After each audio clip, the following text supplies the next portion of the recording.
Senator Pacquiao had the floor just a while ago. We'll just continue, Senator Pacquiao, then we'll call Senator De Lima, and then Senator Trillanes hasn't had his turn yet. Senator Trillanes, you're next.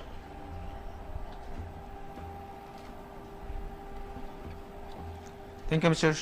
Chairman. So nakita po natin yung presentation ng mga pulis at nakita po natin ang pagbabago, yung crime rate na bumaba talaga, no? Doon lang sa killings, doon sa maraming mga namatay dahil dito sa massive na pagsugpo sa illegal na droga, campaign against illegal drugs. Yun nga, sinabi ng mga pulis na ang lahat ng mga namamatay, hindi lahat kagagawan ng mga pulis yun sa kanilang operation. Kumbaga, dahil siguro sa massive operation ng illegal drugs, campaign illegal drugs, yung mga drug lords, drug pushers, pinapatay na nila yung mga tao nila.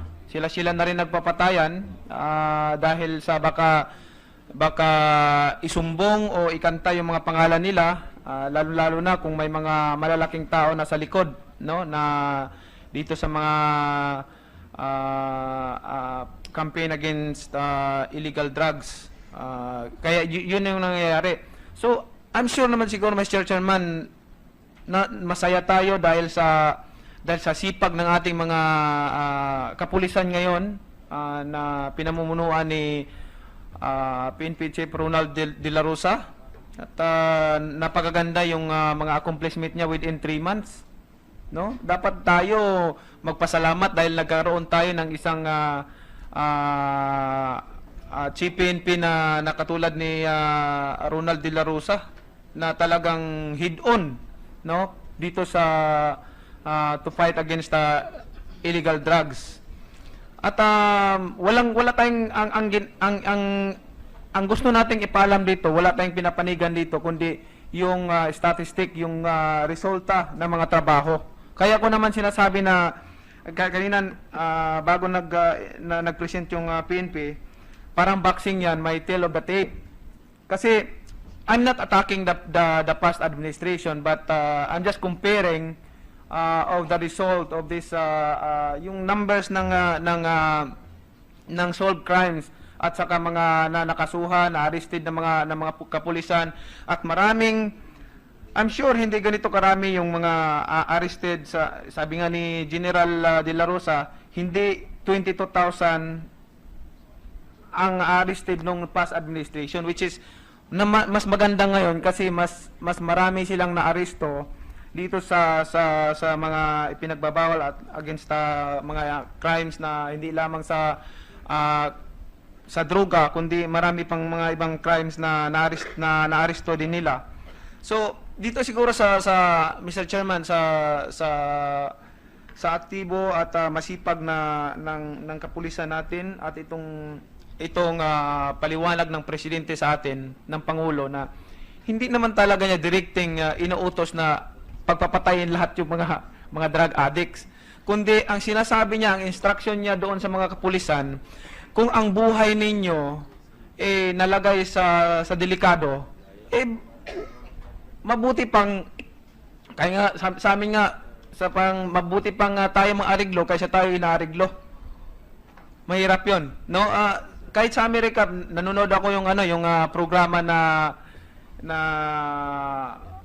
police police cop, yung hinuhuli yung mga bad pag may inaaresto tapos sinabing itaas ang kamay tapos hindi ka nakinig, binaba yung kamay mo doon sa bulsa, hindi na pinapadukot yung kamay doon sa bulsa, binabaril na kaagad kasi sinabing taas, bakit mo dumukot ka pa sa bulsa mo?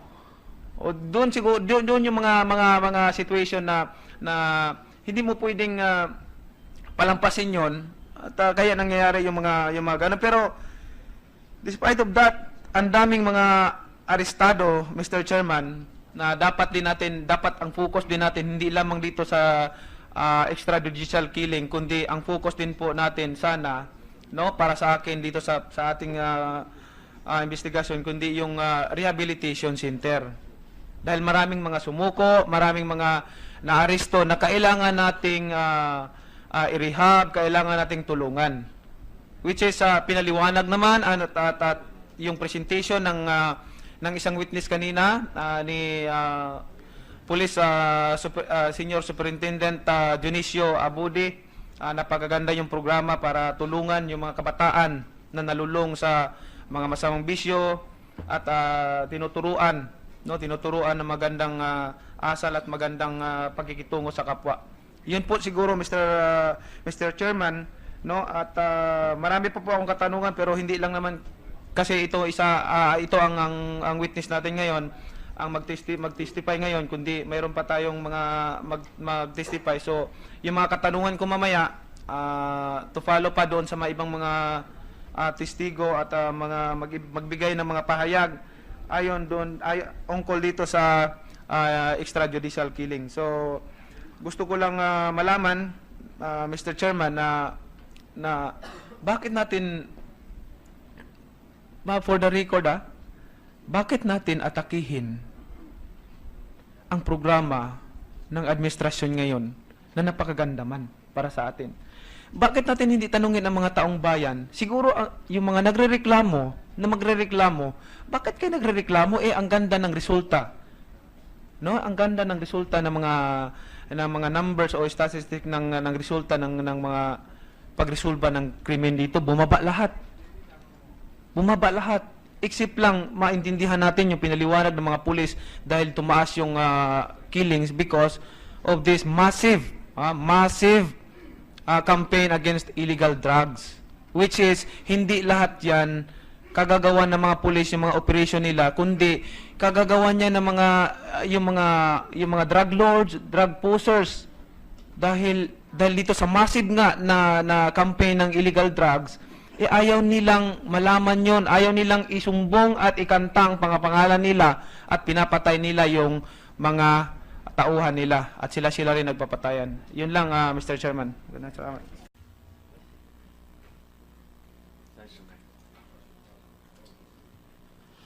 All right. If the Senator De Lima is done, we shall now have Senator Pacquiao. Thank you. Thank you, Mr. Chairman.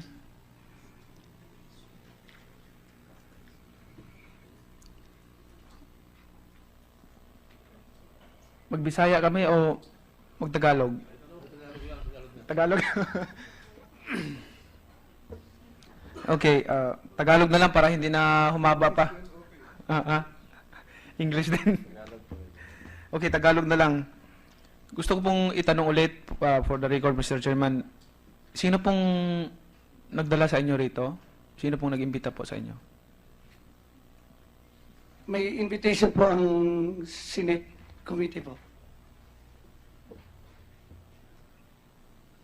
Yes, that's based on the Senator De Lima's request and the statement made by Mato Bato. So, kayo pong dalawa, alam niyo po ba bakit kayo nandito ngayon? Yes, Your Honor. Ano po? Bakit kayo nandito ngayon? Ano pong dahilan? Ini-expect po namin yung pagre-refute namin doon sa mga aligasyon na tinitestify po ni Mr. Matubato, Your Honor. Narito kayo ngayon kasi sinali kayo at idinawit kayo ni Matubato sa kanyang testimony na kayo ay part of DDS. Tama po ba? Yes, Your Honor. Gusto ko po lang kasi i-klaro for the record, Mr. Chairman, na nandito kayo dahil kayo nanawit at isinama doon sa sinabi ni Mr. Matubato, ni Edgar Matubato, na sabi niya may DDS daw. At ito ang gusto nating malaman kung talaga bang may DDS. Pupunta tayo diyan sa katanungan na 'yan. Una kong pangalawa, nandito ngayon kasi idinawit din kayo doon sa tatlong pinatay na kayo ang kasamang pumatay. Tama po ba? Yes, Your Honor. Okay. Actually, ang sabi ni Matabato, nung nabasa ko yung affidavit ni Matabato, ang sabi niya, nandun sa ano niya, SPO3 June Ayaw. PO3 ka lang pala? PO3 pa po. PO3. Na-promote kaya yata ng SPO3 ni Mr. Matabato. Doon naman sa kay SPO, ano ko ba, SPO2? SPO1, Your Honor. SPO1. Kasi doon sa statement ni Matabato, SPO2, humawan. Yes, Your Honor. So, ang pinagtataka ko lang dito, una, sabi niya, palagi kayo nagkakasama, close kayo. So, I'm sure, malalaman din yung mga ranggo ninyo. Malalaman din yung mga posisyon ninyo. Kung close kayo ni Matabato. Close ba talaga kayo ni Matabato? Hindi, Your Honor. Okay. Gusto kong balikan lang po yung sinabi nyo kanina para maliwanag lang yung kay John Pala. Dito sa statement mo, paano mo pala nalaman na 3 bisis na pinagtatangkahan yung buhay niya? Your Honor, well known kasi si Mr. Pala sa Davao City. So, first attempt po, puputok talaga yung balita. Second attempt, much more doon sa pangatlo po. Tapos may mga attempt sa kanya na tinulungan mo pa? Yung, di ko lang matandaan po kung yung first ba o second. Basta doon yan na nangyari sa may circumferential road. Bahada, Davao City, Your Honor.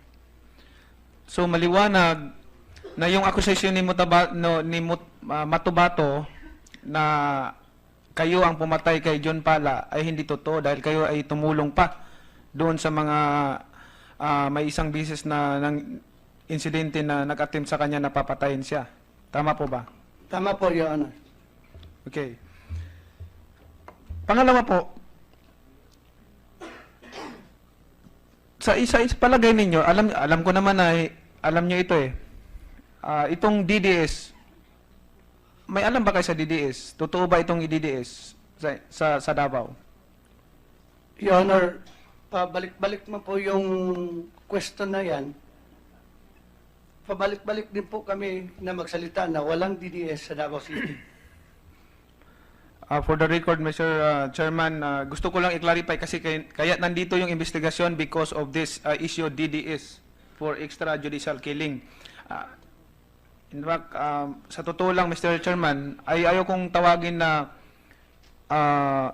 pangit sa imahe natin, na tawagin natin extrajudicial killing, na pag tinawag mo kasing extrajudicial killing, yung mga nangyayaring patayan, parang ang gobyerno natin nag-uutos na, ang definition kasi, pinaliwanag na ni Senador Lacson yung definition ng extrajudicial killing, ay may authority ng government para patayin yung yan ang extrajudicial killing. So pangit masyado pakinggan, no?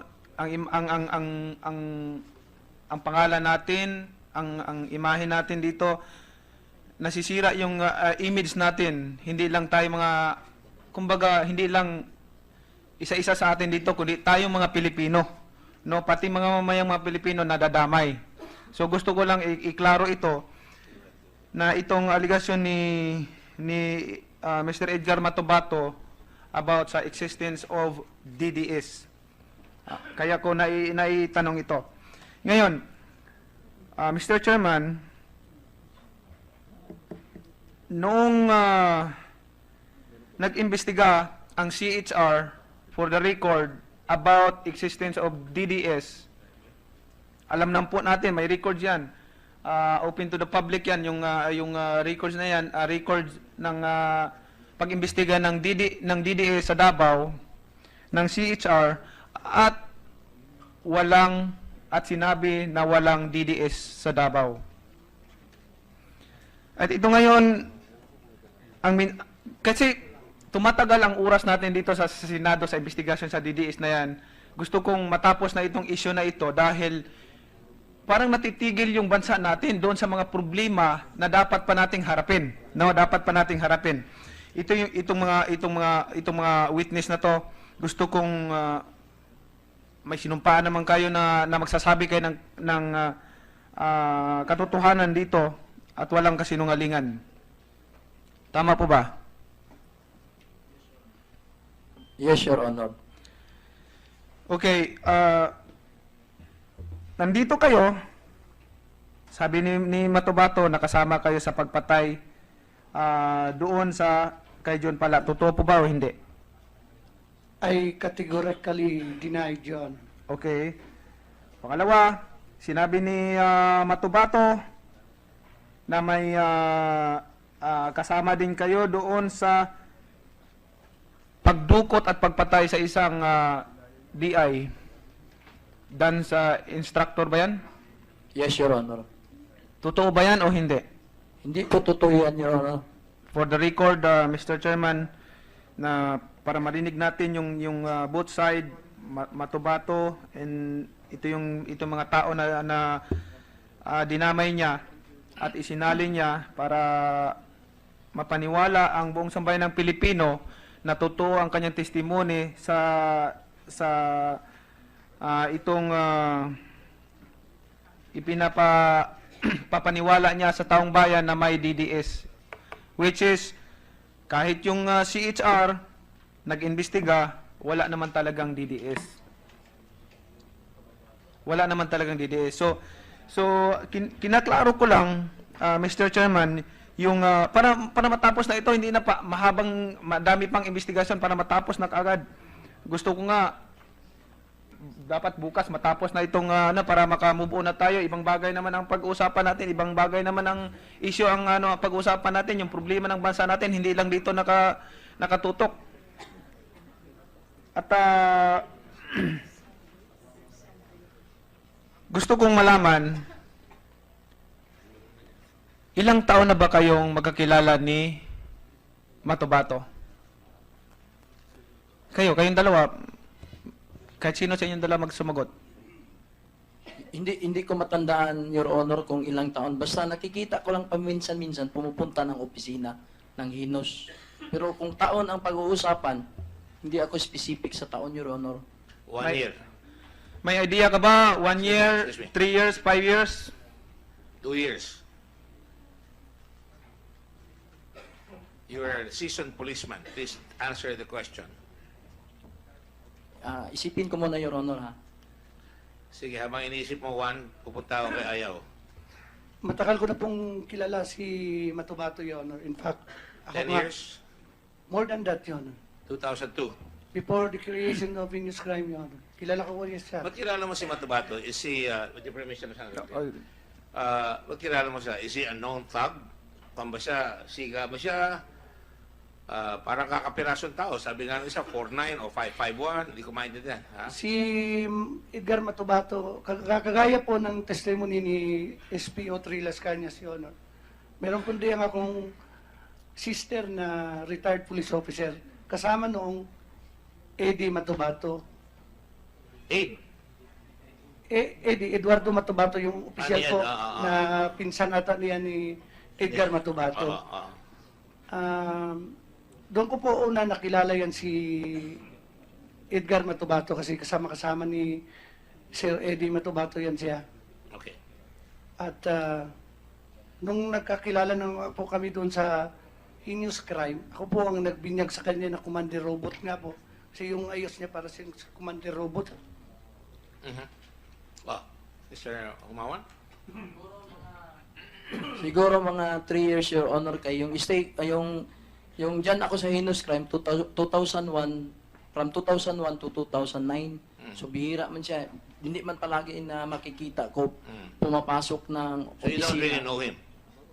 Nakilala ko din, Your Honor, kay paminsan-minsan pumapasok man sa opisina. Pero yung na-assign ako dyan sa heinous crime from 2001 to 2009. So Bihira man, Your Honor. Gusto ko lang maintindihan sa inyong dalawa at lahat ng nagsasabi rito. Si Matubato, obviously kilala kayo lahat at kilala nyo siya. Para lang maalaman ko kung ano talaga siya, ano talaga ang pasok ng taong yan. Siya ba ay snitch? Siya ba ay tiga-tip? Siya ba ay mahilig sumama sa mga pulis? Mag-raid? Maraming ganun. Mayroon ko, maraming ganyan. Mga tawag namin dyan, parang amuyong, hausyaw. In short, anong pagkakaalam nyo kay Matubato? Yes, Si Matubato po, para sa akin, parang brusko talaga siya. Brusko? Brusko to, talaga po. Doon po sa city namin, habang papunta yan sa heinous crime po, bit-bit niya yung importin niya, tsaka may mga pouches po siya. Ang laman po, granada. Kaya ayaw kong lalapit sa kanya kasi granada eh. kumbaga lethal weapon siya si Joe Pesci. Parang ganon siguro Yun. yung ano. Napanood mo ba yan? Bakit? Kayo, PNP, Pinapayagan, kaya hindi oo. pinapayagan. Kasi po, yung pong claim niya na member daw po siya ng Kapgo man ata yun. Pero sumasama-sama siya sa inyo. Ay, hindi po. Hindi Hindi. niya sabihin, umalis ka na, katulad ng lethal weapon. Umalis ka na, sabi nila kay Joe Pesci, pero nandun pa rin. Mahilig nung mayroon ko maraming ganyan eh, mga ang tawag hausyaw. Bakit napapayagan ninyo na may dala siyang granada at saka high power gun na naglalakad lang dyan sa labas? Sa pagkakaalam ko nga kasi po, membro siya ng yung auxiliary. Yung Hindi, kahit na, may pakinabang ba kayo sa kanya? Yung isa sa inyo may pakinabang kasama sa real estate. Ang sa amin po, yung pag nasa opisina po siya, inuutos-utusan lang po namin. Minsan po, palutuin So, namin. ang tawag doon, TIG. TIG. Tig. Tik, TIG, tik. TIG, Tiga. nito, TIG gawa nun. Tiga plancha, tiga takbo doon, tiga takbo ron. Minsan Diba? taga-linis po. Meron ba yan? Meron ba TIG na naka-M14? Saka merong Granada. granada. Ba't pinapayagan nyo? Nobody cared. Tigas. So ganun lang siya. Talagang kumbaga ko nandun siya, naka-antabay. Opo. Okay. Senator? Yun lang po yung ano, gusto ko lang mag-clarify for the record, Mr. Chairman, na lahat yung mga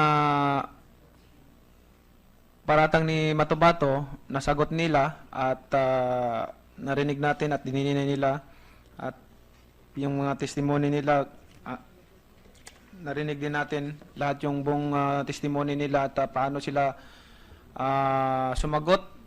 Siguro may idea na tayo kung sino nagsasabi ng totoo o hindi.